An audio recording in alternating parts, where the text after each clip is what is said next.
आज हम protein synthesis को फ्लो चार्ट से समझने वाले हैं, जिसमें हमें बहुत ज़्यादा कंफ्यूजन होती है। प्रोटीन सिंथेसिस का टॉपिक जनरली मॉलिक्यूलर बायोलॉजी या फिर जेनेटिक के चैप्टर में होता है। जीन एक्सप्रेशन या फिर प्रोटीन सिंथेसिस के नाम से होता है। तो इसमें हमें बहुत सारे क्वेश्चन देखने को मिल जाते हैं, जो हमें समझने में बहुत ज़्यादा प्रॉब्लम होती है कि किस स्टेप से हम इसे समझें। हम प्रोटीन सिंथेसिस को एक सिंपल वे में समझने के लिए उसे हम फ्लो चार्ट से समझ सकते हैं। तो चलो स्टार्ट करते हैं। सबसे पहले फ्लो चार्ट को समझना प्रोटीन सिंथेसिस के। तो सबसे पहले क्या होता है, सबसे पहले डीएनए होता है। हमें ये याद रखना है कि सबसे पहले हमारे पास क्या होता है, सबसे पहले हमारे पास डीएनए होता है। तो सबसे पहले डीएनए होता है, तो इसमें क्या होता है, डीएनए में होता है जो हमारे जीन का ब्लूप्रिंट है। इसमें वो इंफॉर्मेशन होती है जो हमें प्रोटीन सिंथेसिस के लिए क्या करती है, प्रोटीन सिंथेसिस के लिए हेल्प करती है। उसके बाद क्या होता है, तो इंफॉर्मेशन होती है जो हमें प्रोटीन बनाने के लिए चाहिए होती है। इसके बाद क्या आता है, इसके बाद आता है ट्रांसक्रिप्शन। क्या आता है, ट्रांसक्रिप्शन। तो ट्रांसक्रिप्शन, इस प्रोसेस में डीएनए का एक हिस्सा आरएनए में बदल जाता है। ट्रांसक्रिप्शन में क्या होता है, डीएनए का एक हिस्सा आरएनए में बदल जाता है।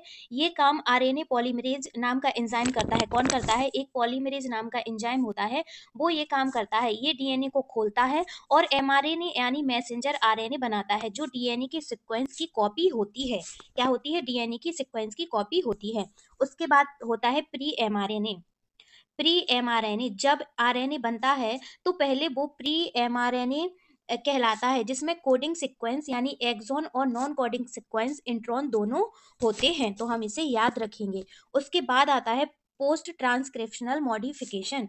इसमें क्या होता है, प्री एमआरएनए को मैच्योर आरएनए में बदलने के लिए कुछ चेंज किए जाते हैं, जैसे कि कैपिंग करना। आरएनए की शुरुआत में एक कैप बनाया जाता है जो इसे प्रोटेक्ट करता है। क्या होता है इसमें, सबसे पहले पोस्ट ट्रांसक्रिप्शन आरएनए में कैपिंग करना। उसके बाद होता है पॉली डी हाइलेशन। आरएनए के एंड में एक टेल लगाई जाती है जो इसे स्टेबल बनाती है। तो दूसरा क्या होता है, पॉली डे नाइलेशन। फिर होती है स्प्लाइसिंग। इंट्रॉन को हटा दिया जाता है और एक्सोन को जोड़ दिया जाता है ताकि मैच्योर एमआरएनए बन सके। ठीक है, उसके बाद फाइनली क्या बन जाता है, एमआरएनए बन जाता है। तो अब मैच्योर एमआरएनए तैयार है और ये न्यूक्लियस से साइटोप्लाज्म में चला जाता है।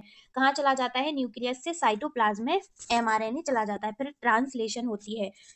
तो ट्रांसलेशन में साइटोप्लाज्म में राइबोसोम एमआरएनए को पढ़ते हैं। क्या करते हैं, राइबोसोम होते हैं वो एमआरएनए को पढ़ते हैं और अमाइनो एसिड को जोड़ते हैं। पढ़ के अमाइनो एसिड को जोड़ते हैं। ये प्रोसेस टीआरएनए यानी ट्रांसफर आरएनए की मदद से होती है, जो अमाइनो एसिड को राइबोसोम तक ले जाते हैं। क्या करते हैं, अमाइनो एसिड को राइबोसोम तक ले जाते हैं। उसके बाद क्या होता है, प्रोटीन जब अमाइनो एसिड एक साथ जुड़ते हैं तो एक पॉलीपेप्टाइड चेन बनती है, जो बाद में प्रोटीन बन जाती है। क्या होती है, अमाइनो एसिड जुड़ते हैं और पॉलीपेप्टाइड चेन बनती है और बाद में क्या बन जाते हैं, प्रोटीन बन जाती हैं। फिर होती है पोस्ट ट्रांसलेशनल मॉडिफिकेशन। प्रोटीन बनने के बाद इसमें और भी चेंज हो सकते हैं, जैसे कि फॉस्फोराइलेशन या फिर ग्लाइकोसाइलेशन, जो इसे फंक्शनल बनाती है। उसके बाद फाइनली क्या हो जाता है, प्रोटियोलाइसिस प्रोटीन फोल्डिंग।